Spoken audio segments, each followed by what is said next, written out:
নমস্কাৰ প্ৰিয় বন্ধু-বান্ধৱীসকল স্বাগতম জনাইছোঁ নতুন ভিডিঅ'লৈ তথা আমাৰ ইউটিউব চেনেললৈ য'ত আমি সদায় কিছুমান এষ্ট্ৰ বাস্তু তথা ৰাশিফল মন্দিৰ আলোচনা কৰোঁ।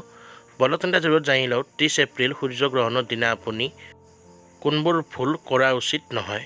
বলক এই বিষয়ে বিতংকৈ আমি জানি লওঁ। কিন্তু তাৰ আগতে অনুৰোধ জনাই থওঁ যে আমাৰ চেনেলটো ভিডিঅ'বিলাক যদি ভাল লাগে লাইক কমেণ্ট শ্বেয়াৰ কৰাৰ লগতে সদায় যদি ভিডিঅ' পালে আমাৰ চেনেলটো ছাবস্ক্ৰাইব কৰি থ'ব। আহক এতিয়া মূল কথালৈ আমি আগবাঢ়ি যাওঁ। গ্ৰহণ কাল চোৱাৰ সময়ত আপুনি কেতিয়াও সূৰ্যক জলৰ অৰ্ঘ্য নিদিব। সদায় গ্ৰহণৰ ঠিক আগে আগে আপুনি সূৰ্যক জলৰ অৰ্ঘ্য দিব পাৰে আৰু তামোল লতা এটাত ৰঙা ফুল এপাহ দি সেই অৰ্ঘ্য যদি আপুনি সূৰ্যদেৱক অৰ্পণ কৰে গ্ৰহণৰ ঠিক আগে আগে তেনেহ'লে ইয়াৰ দ্বাৰা শুভ ফল লাভ হয়। কিন্তু গ্ৰহণ লাগি থকাৰ সময়ত কেতিয়াও আপুনি সূৰ্যক জলৰ অৰ্ঘ্য অৰ্পণ নকৰিব। দ্বিতীয়তে আপুনি তুলসীৰ পাত আগতে ছিঙি থ'ব আৰু গ্ৰহণৰ ঠিক আগে আগে যদি কিবা খাদ্য বস্তু আছে তাত আপুনি সেই তুলসীৰ পাত দি থ'ব। এনে কৰিলে সূৰ্যগ্ৰহণৰ নিগেটিভ প্ৰভাৱ আপোনাৰ সেই খাদ্যত নপৰে।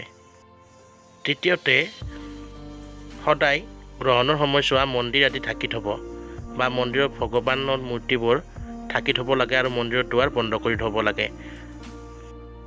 বন্ধু-বান্ধৱীসকল চতুৰ্থতে আপোনাৰ ঘৰত গংগাজল আনি থ'ব সূৰ্যগ্ৰহণৰ আগে আগে। পঞ্চমতে সূৰ্যগ্ৰহণৰ সময়ত কেতিয়াও খাদ্য গ্ৰহণ নকৰিব।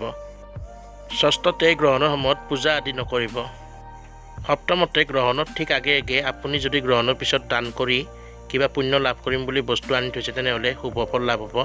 কিন্তু গ্ৰহণৰ সময়ছোৱাত কেতিয়াও দান কৰিবলৈ বস্তু নানিব। সদায় গ্ৰহণৰ আগে আগে বস্তু আনি থ'ব দান কৰিবলৈ। বন্ধু-বান্ধৱীসকল এইকেইটা আছিল কেইটামান নিয়ম যিকেইটা আপুনি গ্ৰহণৰ সময়ত মানি চলাটো উচিত।